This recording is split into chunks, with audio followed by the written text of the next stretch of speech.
নমস্কার।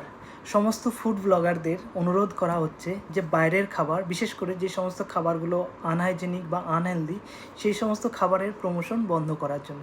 শুধুমাত্র স্বাদে খুব ভালো, দেখতে খুব সুন্দর, কম দামি এবং এক প্লেটে প্রচুর পরিমাণে দেয়, এই ধরনের খাবার এনশিওর করে না যে খাবারটা পুষ্টিকর হবে এবং খাবারটা হেলদি হবে।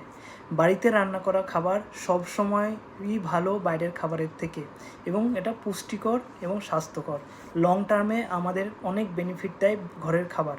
বাইরের খাবারে অনেক রকম সাইড এফেক্ট আছে, যেগুলো ইনিশিয়ালি বোঝা না গেলেও ভবিষ্যতে বিভিন্ন রকমের রোগ, ডায়াবেটিস, হাইপারটেনশন, কার্ডিওভাস্কুলার ডিজিজ ইত্যাদি টাইপের রোগ অনেক, এবং ক্যান্সারও বেড়ে যাচ্ছে বাইরের খাবারের বিভিন্ন রকম পোর কোয়ালিটি হওয়ার জন্য।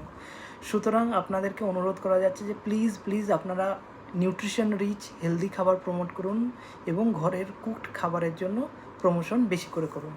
ধন্যবাদ।